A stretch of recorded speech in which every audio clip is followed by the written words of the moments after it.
26장 1절에 이런 말씀이 있습니다. 네 하나님 여호와께서 네게 기업으로 주어 차지하게 하신 땅에 네가 들어가서 거기서 거주할 때에 하나님의 백성이 애굽에 있을 때 노예 생활을 했잖아요. 그때 애굽에서 나가서 약속의 땅에서 농사를 짓는다 라고 하는 생각은 아마 상상도 못했을 거예요. 물론 하나님께서 아브라함을 부르고 그 후손들에게 약속의 땅을 주시겠다고 그렇게 하신 그 약속을 믿은 사람은 그게 가능했겠죠. 그런데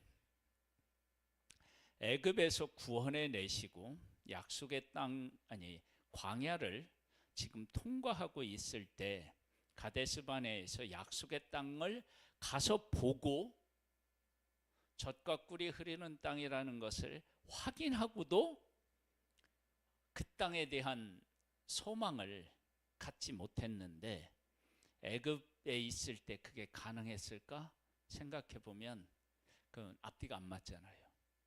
그러니까 애굽에 있을 때 하나님의 백성은 여호수아와 갈렙은 그런 생각을 가졌다 할지라도 대부분의 하나님의 백성들은 그걸 생각을 하나님의 약속에 대한 생각을 못 가진 거예요. 그런데 하나님께서 약속하신 대로 일곱 족속에 있는 그 약속의 땅, 그 땅을 차지하게 하시고 그 땅에서 농사하여서 수확하게 하셨어요. 이건 하나님이 하신 일이에요. 그렇게 하셨을 때 이렇게 하라는 거예요. 만약에 하나님이 그렇게 안 하시면 어떻게 해요? 그렇게 할 이유도 필요도 사실은 없는 거예요. 자, 거주할 때에 네 하나님 여호와께서 네게 주신 땅에서 그 토지의 모든 소산의 만물을 거둔 후에 그것을 가져다가 광주리에 담고 네 하나님 여호와께서 그의 이름을 두시려고 택하신 곳으로 그것을 가지고 가서 그때에 제사장에게 나아가 그에게 이르기를 내가 오늘 당신 하나님 여호와께 아뢰나이다. 내가 여호와께서 우리에게 주시겠다고 우리 조상들에게 맹세하신 땅에 이르렀나이다 할 것이요. 아브라함을 불러서 아브라함에게 이 땅을 너와 네 후손에게 주리라고 하셨는데 그렇게 약속하신 땅, 하나님이 그 약속하신 것을 이루셨다. 이 땅에서 내가 농사해서 하나님이 약속하신 것을 이루시는 신실한 분이신 것을 확인했다. 그래서 그 하나님 앞에 감사드리러 왔다. 그렇게 고백을 하라는 거예요. 자, 그러면서 그때의 제사장에게 나아가 이제 그렇게 해서 그에게 이르기를 내가 오늘 당신의 하나님 여호와께 하리나이다. 내가 여호와께서 우리에게 주시겠다고 우리 조상에게 맹세하신 땅에 이르렀나이다 할 것이요. 제사장은 네 손에서 그 광주리를 받아서 네 하나님 여호와의 제단 앞에 놓을 것이며 너는 또 네 하나님 여호와 앞에 아뢰기를 내 조상은 방랑하는 아람 사람으로서 애굽에 내려가 거기에서 소수로 거류하였더니 거기에서 크고 강하고 번성한 민족이 되었는데 애굽 사람이 우리를 학대하며 우리를 괴롭히며 우리에게 중노동을 시킴으로 자기들이 누구인지 어떤 일을 겪었는지 그것을 그 부모 세대로부터 듣고 그것을 기억하고 그것을 고백하라는 거예요. 이건 대단히 중요합니다. 내가 누구인지 하나님의 택함을 받은 사람이고요. 하나님께서 이러한 상태에 있었던 우리 민족을 하나님께서 약속하신 대로 구원해 내시고 이 땅에 이르게 하셨다. 이것을 그 자손들에게 분명히 얘기하고 그것을 자손들은 기억하고 그것을 고백하게 하는 거예요. 우리들이 자녀들을 신앙적으로 양육할 때 아담이 범죄했고 그 범죄로 인하여서 우리가 죄인이 되었고 죄인으로 태어나고 그리고 죄인인 우리들은 죄의 대가로 인해서 반드시 죽어야 되고 지옥에 가야 되는데 예수 그리스도를 이 땅에 보내주셔서 우리의 죄를 나의 죄를 대신 짊어지시고 십자가에서 죽으심으로 죄와 사망의 권세에서 우리를 해방해 주셨다. 이것을 자녀들에게 이야기해야 하는 거예요. 그리고 그것을 자녀들이 듣고 그것을 고백하게 해야만 합니다. 이건 교회를 가라, 예배에 참석해라 그런 것 이야기하는 것보다 더 근본적이고 더 중요한 얘기예요. 우리가 이 이야기를 하지 않으면 어떻게 되느냐? 자녀들을 세상이 마귀가 마음대로 가지고 놀 수 있는 자들로 그런 자리에 있게 할 수 있는 거예요. 그런데 이 사실을 분명히 하게 이야기를 하면 이 복음이 우리 자녀들을 어떻게 되냐면 붙잡아줘요. 그래서 이 복음을 이야기해야만 돼요. 그리고 이 복음은 자녀들뿐만 아니라 누구에게도요? 다른 사람에게도 이 복음을 전해야 됩니다.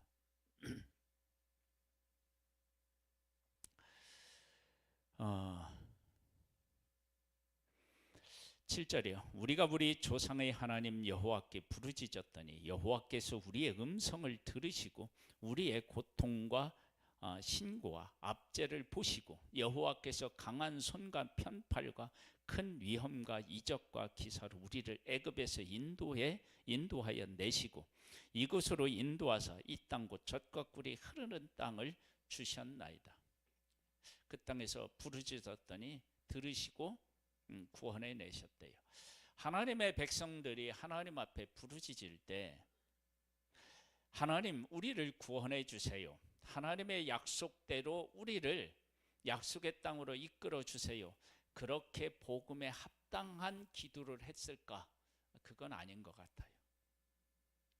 왜 그러느냐?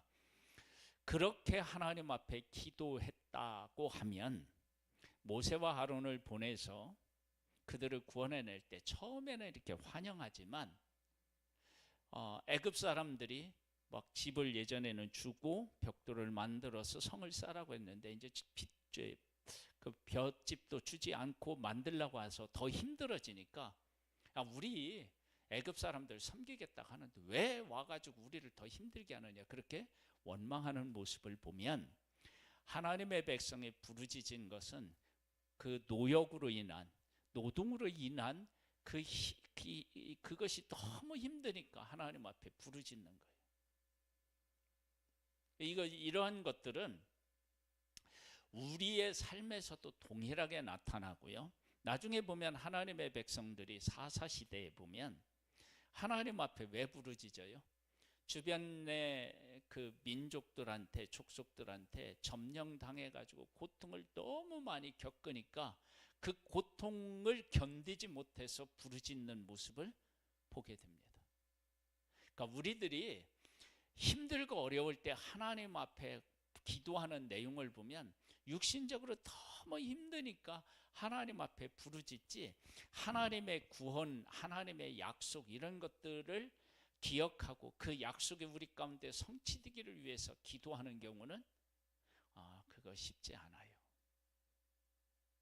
그런데 하나님은 그 부르짖음을 들으시고 하나님이 선택한 하나님의 백성이라고 하는 것 그리고 그들과 약속하신 약속을 기억하시고 우리에게 부르짖는 것보다 더 좋은 것, 비교할 수 없는 것을 우리에게 선물로 주시는 분, 그분이 바로 하나님이십니다. 할렐루야.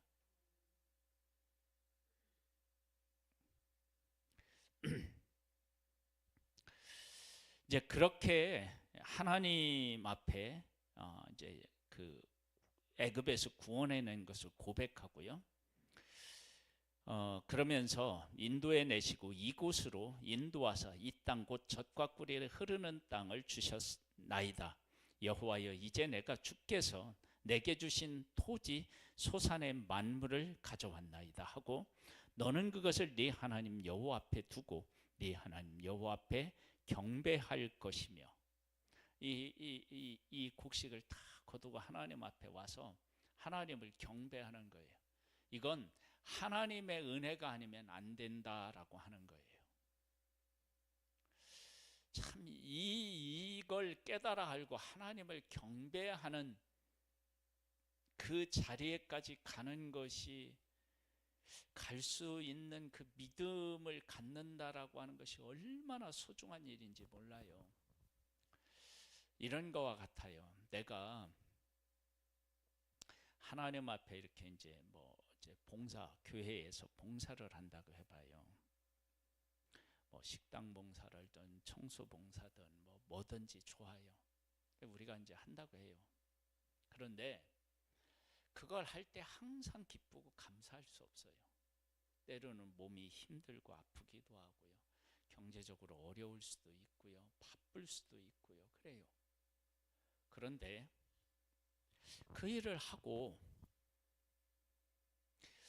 나로 하여금 하나님 앞에서 이렇게 교회를 위해서 봉사할 수 있는 마음도 주시고, 또 봉사할 수 있는 여건도 주시고, 그런 것들이 너무 감사해서 끝나고 나서 정말로 하나님 앞에 감사하면서 우리가 봉사하는 경우가 얼마나 될까요?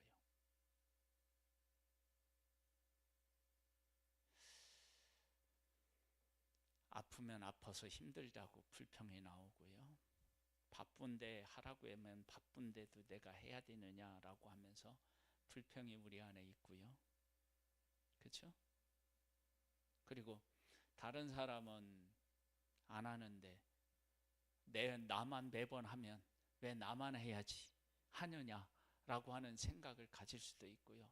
이게 쉽지가 않은 거예요. 지금 하나님 앞에 이제 경배하라고 그랬더니 네 하나님 여호와 앞에 경배할 것이며, 그러면 이스라엘 백성들이 애굽에서 보세요. 약속의 땅에 갔어요. 약속의 땅에 가서 하나님의 백성들이 뭐를 했냐면 1차적으로 전쟁을 했잖아요. 그렇죠? 오랫동안 전쟁을 했어요. 그러면 전쟁을 하고 또 아직 땅을 제대로 분배는 안 받았잖아요. 분배를 받고요. 이제 전쟁 끝나고 분배 받고 자기들이 받은 그 지파대로 받은 것, 가족대로 받은 것에 가보면 할 일들이 얼마나 많아요. 그렇죠?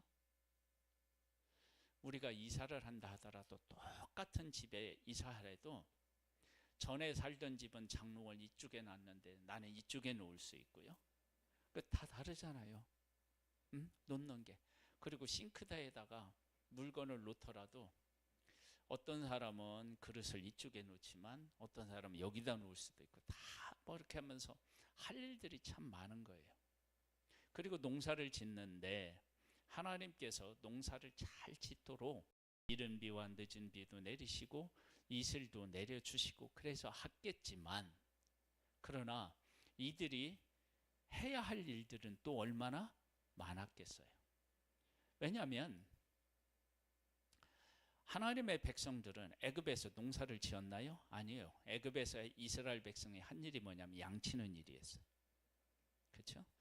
광야를 통과했어요. 그러면 이들이 농사 짓는 일에 대한 경험이 없잖아요. 제대로 없잖아요.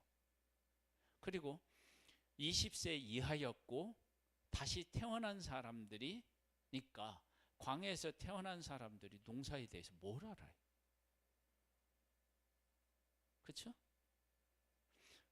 그러면 그런 상태에서 농사를 지어서 수확을 했다. 그러면 내가 고생한 것들에 대한 것들이 얼마나 많이 생각이 나겠어요. 그런데 그런 것들을 뛰어넘어서 하나님을 어떻게 하라고요? 경배하라는 거예요. 이거 하나님이 해주셨다. 그래서 우리가 정말로 힘들게 어떤 일을 하고 이루었을 때 하나님이 그 일을 하셨다라고 하는 것을 정말로 깨달아 알고 고백하고 그 하나님 앞에 감사하는 것이 경배인데, 그런 마음을 갖는 것, 그게 믿음인 거예요. 그것이 믿음이라고요. 그게 그냥 하나님, 내가 지금 어려운데 이걸 해주실 것을 믿습니다 막 그러면서 하나님 앞에 막 믿겠다고 하는 그런 것만이 믿음이 아니고요. 그런 것도 해야죠. 우리가 자녀니까 하나님 아버지께 기도해야죠. 근데 진짜는 그런 것들을 깨달아 알고 하나님을 경배하는 것이 진짜 믿음인 거예요. 네 하나님 여호와께서 너와 네 집에 주신 모든 복으로 말미암아 너는 레위인과 너희 가운데 거류하는 객과 함께 즐거워할지니라.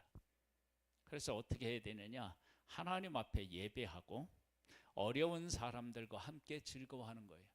내가 열심히 노력해서 힘들게 노력해서 농사지어서 수확했는데 하나님이 모든 것을 복되게 하셨기 때문에 내가 수확할 수 있다라고 하나님을 경배하고, 또 그것 중에서 그것을 거뒀을 때 이웃과 더불어 어떻게 해요? 나누어야 돼요. 나누어야 된다고. 이러한 삶을 살면 하나님이 복의 복을 주시겠다. 그렇게 우리에게 말씀하십니다. 이것이 정말로 중요합니다. 그러면서 셋째 해 곧 11조를 드리는 해에 네 모든 소산의 11조 내기를 마친 후에 그것을 레위인과 객과 고아와 가부에게 주어 네 서금 아래서 먹고 배부르게 하라. 11조를 드리라는 거예요. 그래서 그 11조에 드리고, 그 11조를 드리고 하나님을 경외하는 가운데 하나님만 있으면 안 돼요. 누구도 있어야 돼요? 고아와 과부, 그 다음에 나그네, 이런 사람들을 함께 할 수 있게 해야만 합니다. 자, 16절로 가볼게요. 오늘 네 하나님 여호와께서 이 규례와 법도를 행하라고 네게 명령하시나니 그런즉 너는 마음을 다하고 뜻을 다하여 지켜 행하라. 네가 오늘 여호와를 네 하나님으로 인정하고 또 그 도를 행하고 그의 규례와 명령과 법도를 지키며 그의 소리를 들으리라 확언하였고, 여호와께서도 네게 말씀하신 대로 오늘 너를 그의 보배로운 백성이 되게 하시고 그의 모든 명령을 지키라 확언하셨느니라. 그런즉 여호와께서 너를 그 지으신 모든 민족 위에 뛰어나게 하사 찬송과 명예와 영광을 삼으시고 그가 말씀하신 대로 너를 네 하나님 여호와의 성민이 되게 하시리라. 그렇게 하면 어떻게 되느냐? 찬송과 명예와 영광을 얻게 하시고 그것을 누리게 하시고, 그리고 하나님의 거룩한 백성으로서의 삶을 살아갈 수 있도록 하나님께서 복의 복을 더하시겠다. 이런 은혜를 우리가 누려야 돼요. 그러니까 우리가 이제 출애굽 사건으로 이걸 설명하면 이래요. 하나님의 백성 애굽에서 나왔어요. 애굽에서 나왔는데 애굽에서 나온 것을 하나님의 백성이 누렸나요? 못 누렸나요? 못 누렸어요. 자꾸 애굽으로 가자고 한 거 보면 못 누린 거예요. 그 애굽에서 나왔는데 애굽에서 나온 것을 못 누리면 어떻게 되느냐? 구름 기둥, 불 기둥, 만나, 메추라기, 반석에서 물을 주시고 하는 그 모든 하나님의 은혜가 내게 안 깨달아져요. 안 보여요. 우리가 왜 지금 내 삶에 내려주신 하나님의 은혜가 안 보이느냐? 그러면 하나님이 나를 사랑하셔서 죄의 권세에 있는 우리, 사단의 권세 아래 있던 우리를 하나님의 자녀로 삼아주시고 예수 그리스도의 십자가를 통해서 나를 자녀로 삼으시고 자녀인 나를 하나님이 아버지가 되셔서 친히 인도하신다라고 하는 이 놀라운 은혜가 내 안에 살아있으면 현실에 베풀어 주시는 하나님의 은혜가 보이고 그 은혜가 제대로 내 안에서 자리하고 있고 생명력 있게 역사하지 않으면 지금 내게 베풀어 주신 하나님의 은혜가요 안 보여요. 보여도 내가 하나님이 주신 은혜가 보이는 것 같아도 부분적으로 보이고요. 그리고 본다 하더라도 그것을 하나님의 시각으로 안 보고 누구의 그 눈으로 보느냐? 내 눈으로 봐요. 그래서 하나님께서 하나님의 백성들에게 만물 가서 농사지어서 처음 거둔 것을 하나님 앞에 드릴 때 애굽에서 구원해 내신 것을 왜 고백하라고 했느냐? 그러면 그것에 대한 분명한 고백이 없으면 하나님께서 지금 약속의 땅에서 농사하여 수확하게 한 그 가치의 의미를 제대로 모른다고요. 그러니까 예수 그리스도로 말미암아 우리를 구원하신 하나님의 그 구원에 대한 것들을 깊이 있게 깨우치지 못하면요 현실에 베풀어 주신 하나님의 은혜를 제대로 볼 수 없어요. 그러네 하나님께서 그렇게 나를 구원하신 것을 예수 그리스도로 말미암아 구원하신 것을 바르게 알잖아요. 그러면 현실에서 하나님이 베풀어 주신 놀라운 은혜들이 보는 눈이 막 열려요. 맞나요? 그러니까 우리가 예수 그리스도로 말미암아 우리를 구원해 주신 그 은혜에 대해서 늘 묵상해야 됩니다. 그것을 안 사람은 이제 뭘 하느냐? 어떤 고백도 하게 되냐? 자기 아들을 아끼지 아니하시고 우리를 위해서 내어 주시니까 어찌 그 아들과 함께 우리에게 모든 것을 주시지 않겠느냐? 그걸 아는 거예요.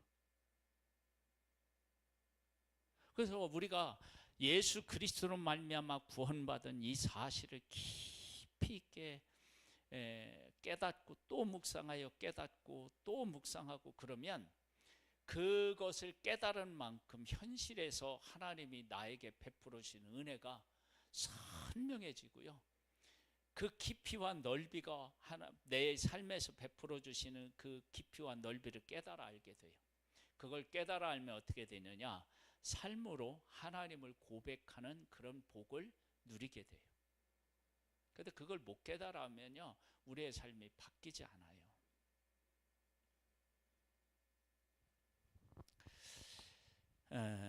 그러니까 어떻게 해야 되느냐? 27장에 가보면요 하나님의 말씀을 우리가 어떻게 해요? 항상 기억해야 돼요. 그래서 모세와 이스라엘 장로들이 백성에게 명령하여 이르되 내가 오늘 너희에게 명령하는 이 명령을 너희는 다 지킬지니라.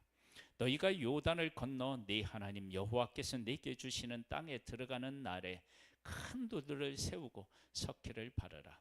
요단을 건넌 후에 이 율법의 모든 말씀을 그 위에 기록하라.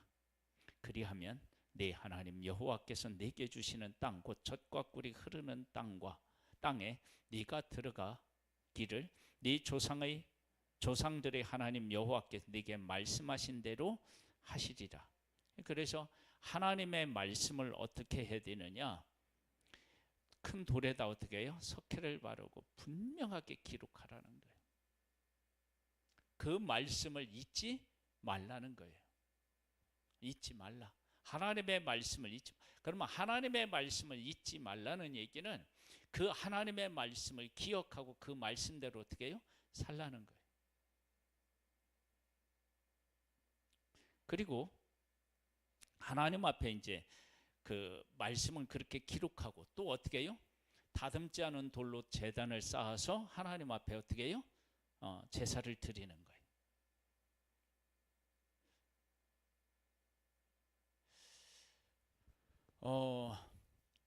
성전이 있는데 성전에서 안 드리고 왜 여기서 드리냐?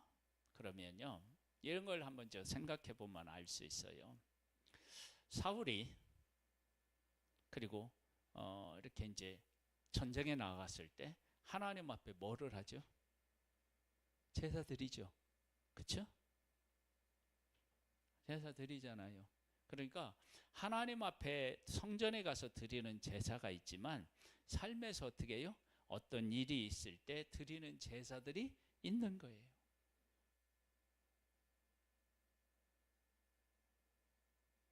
그러니까 우리들이 하나님 앞에서 하는데 제단도 중요하지만 제단보다 더 중요한 게 뭐예요?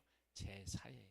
그래서 제단은 할 때 다듬은 돌로 하지 말래요. 왜냐하면 다듬은 돌로 하면은요, 얼마나 높고 얼마나 화려하게 제단을 만드느냐, 거기에 사람들이 온 정성이, 온 신경이 다 빼앗기고요. 진짜 중요한 제사에 대해서는 어떻게 해요? 그러니까 다듬지 않은 돌로 세우니까 거기에는 어떻게 해요? 한계가 있는 거야, 세우는데요. 그래서 제단을 쌓는데 하나님 앞에 제단을 분명히 쌓아야 되는데 이 제단의 마음을 뺏기는 게 아니고 진짜 제사, 하나님 앞에 제사 드리는 자로 서야 되는 거예요. 그래서 우리가 이제 하나님 앞에 예배들을 드릴 때도 형식이라고 하는 것들이 있어야 되지만 형식보다 더 중요한 게 뭐예요? 내용이어야 돼. 그래서 어느 교회에서는요, 성가대 없어요. 성가대가 없어. 우리도 그 구원데이 할 때 성가대 없애잖아요. 그럼 왜 없애느냐? 그러면 성가대는 있을 수도 있고 없을 수도 있는데 그렇게 함으로 뭐를 하라고 하냐면 우리가 이제 구원데이 같은 거 할 때 찬양 안 해도 되니까 한 영혼을 주님 앞으로 이끌어 와서 인도하여서 그 한 사람을 정성을 다해서 예배 시간에 어떻게 해요? 가서 섬기라는 거예요. 그러니까 한 영혼을 살리는 것이 교회의 사명이라면 그 일에, 그 더 중요한 그 일에 온 힘을 쏟으라는 거예요. 그런 의미에서 성가대를 없앨 수 있는 거예요. 우리 지금 우리 성도님이 지금 저 밖에서 지금 꽃꽂이를 하고 있는 것 같아요. 성탄절이라고 지금 나무를 딱 자르는 소리가 들리잖아요. 근데 우리 교회가요, 매주 그 뭐를 했었느냐면요, 꽃꽂이를 했었어요. 오국희 그 목사님이 있고 그럴 때 기억나시죠? 꽃꽂이 한 거. 근데 꽃꽂이를 안 했어요. 안 하면서 그때 시작한 게 뭐였느냐면 선교였어요. 그래서 우리가 지금 선교 헌금을 가지고 정기적으로 선교 헌금을 보내고요, 이런 일들을 했다고. 그래서 이 꽃꽂이를 안 하고 더 좋은 일을 할 수 있어요. 물론 이것도 하고 또 선교도 하고 그러면 더 좋지만, 예? 그렇게 해서 우리 교회가 선교를 시작하고 이런 일들을 했다고요. 그래서 제단보다 뭐가 중요하다고요? 제사가 중요한 거예요. 제사가. 그러면서 어떤 내용이 나오느냐? 그러면 9절 10절을 읽어보면 이런 말씀이 나와요. 모세와 레위 제사장들이 온 이스라엘에게 말하여 이르되 이스라엘아 잠잠하여 들으라.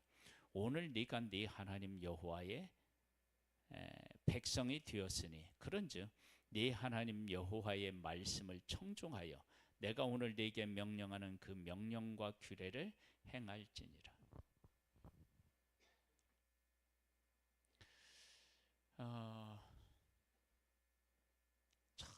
정말 네가 하나님의 백성이니까 내 명령과 규례를 어떻게 해요? 행하라는 거예요. 이제 제가 이제 이렇게 저기 나가다 보니까 제 아내가 꽃꽂이 할 때 춥지 말라고 이렇게 난로를 내어놓고 거기다가 이렇게 짤막한 그 메모를 하나 해놨더라고요. 꽃보다 아름다운 마음, 이걸 막 축복한다, 뭐 그런 내용이었던 것으로 기억나요. 참 아름다운 모습이죠. 하는 것. 그런 하나님을 경배하는 마음, 하나님을 사랑하는 마음, 이런 것들이 우리들에게 살아 있어야 되고요.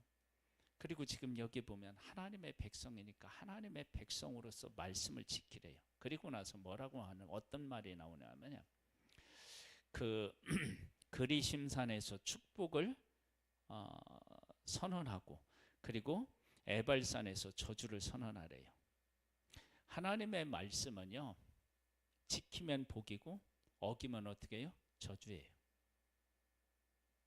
그러면서 16절로부터 보면 뭐가 나오느냐면요, 네 부모를 경홀히 여기는 자는 저주를 받을 것이라 할 것이요, 모든 백성은 뭐 한다고요? 아멘 할지니라.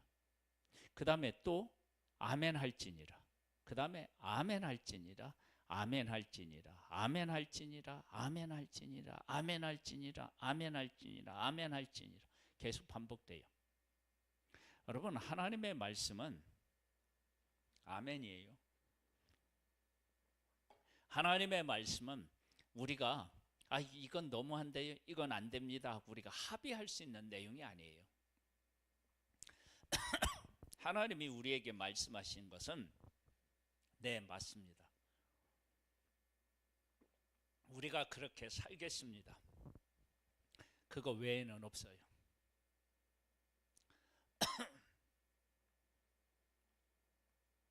하나님의 말씀은 우리가 합의해서 고칠 수 있는 게 아니에요. 그냥 아멘으로 받아야 돼요. 만약 아멘을 안 받고 안 지킨다 그러면 어떻게 돼요? 그럼 그것으로 끝인가요? 아니에요. 하나님의 말씀을 전했는데 안 듣고 거부한다 그러면 거부한 거에 대한 저주를, 대가를 받아야 돼요. 그러니까 하나님의 말씀은 모든 것이 다 뭐예요? 아멘이에요. 네, 그렇습니다. 그렇게 하겠습니다. 이거밖에 없어요. 인간이 아니 그거보다 이게 더 좋은 것 같은데요, 그렇게 할 수 있지가 않아요. 그렇게 할 수도 없어요. 그래서 우리들은 하나님의 말씀을 받고 아멘하고 그 말씀을 따라 살아서 복되게 살아야 돼요. 그렇게 하신 하나님이 하신 일 중에 가장 중요한 것이 이스라엘 백성들은 애굽에서 구원해내서 약속의 땅에서 살게 하신 하나님, 그 구원의 하나님을 분명하게 깨달아 알고 고백하면 무엇을 알 수 있다고요? 하나님이 나의 삶 속에, 현재의 삶 속에 베풀어진 은혜가 그것을 바르게 알면 보여요. 나중에 이제 하나님의 백성들이 약속의 땅에 가서 세월이 지났을 때 하나님이 구원해 주신 것을 잊어요. 잊으니까 약속의 땅에서의 삶이 어떻게 해요? 다 무너져요. 다 무너져. 그래서 사사기에 그 사사들을 통해서 구원하잖아요. 구원해 주면 하나님을 섬겨요. 사사가 사는 동안에. 그리고 사사 죽으면 또 떠나는데 그 사사를 통한 구원이 무엇의 그림자처럼 여겨질 수 있느냐 그러면 출애굽에서 구원하신 그것을 다시 기억하게 하는 거예요. 여러분 잘 생각해 보세요. 우리가 우리가 예수 그리스도께서 이 땅에 오셔서 십자가를 지시고 구원하신 그 일이 지금 내 현실의 삶에서 그게 무슨 큰 의미가 있을까 그럴 수 있는데요. 정말 아니에요. 그 십자가의 구원에 대한 것들이 나한테 막 이렇게 살아 움직이게 이렇게 나타나잖아요. 그러면 현실이 그 은혜 안에서 새롭게 해석되어지고 새롭게 보여요. 그래서 지금 내가 살고 있는 현재의 삶만 이렇게 막 보이고 막 힘든 것만 내게 보인다 그러면요, 그렇게 내가 지금 다가오잖아요. 그건 예수 그리스도의 십자가의 구원, 하나님의 사랑이 내게서 이렇게 멀리 있어서 그래요. 맞나요? 그래서 예수 그리스도, 하나님께서 예수 그리스도에서 나를 구원하신 그것이 지금 살아있는 것이, 살아있어야 되는 것이 내 현재에서 가장 중요하고 시급한 일이에요. 마치 우리가 육신적으로 생각하면, 우리에게 가장 중요하고 시급한 게 뭐예요? 사실은 건강이잖아요. 건강하지 않으면 어떻게 해요? 아무것도 안 돼요. 내가 아프다 그러면 약속한 것도 어떻게 해요? 그냥 취소해야 돼요. 내가 하고 싶은 거 어떻게 해요? 포기해야 돼요. 다른 방법이 없어요. 그것처럼 영적으로 건강한 것이 뭐냐? 그러면 예수 그리스도께서 나를 위해서 죽으셨고, 하나님께서 나를 위해서, 나를 자녀 삼기 위해서 독생자를 보내주셨다. 그것이 내게 살아 움직이면 현실에 있는 모든 문제가 다 새로워져요. 감사가 보이고요, 하나님 나를 위해서 하신 일이 보이고요, 지금도 베풀어 주신 은혜가 보이고요, 앞으로 나를 위해서 하실 일이 기대가 되는 거예요. 근데 이게 이제 안 보이잖아요. 그러면 현실을 하나님의 시각으로 볼 수가 없어요. 절대 못 봐요. 그걸 깨달아 알아야만 가능해요. 그래서 하나님은 하나님의 백성들이 농사를 짓고 가져오면 뭘 고백하라고요? 애굽에서 구원해낸 걸 고백하라고 하는 거예요. 여러분, 우리는 그래서 항상 예수 그리스도를 고백해야만 됩니다. 그것이 살아서 우리 가운데 움직일 때 우리의 삶이 제자리를 찾을 수 있고 하나님의 베푸신 은혜를 바르게 볼 수 있습니다. 그런 은혜가 있기를 소망합니다. 그래서 삶이 더욱더 하나님 안에서 건강하게 되기를 주님의 이름으로 축복합니다. 우리 찬양 한 곡 드리고 함께 기도하는 시간을 갖겠습니다.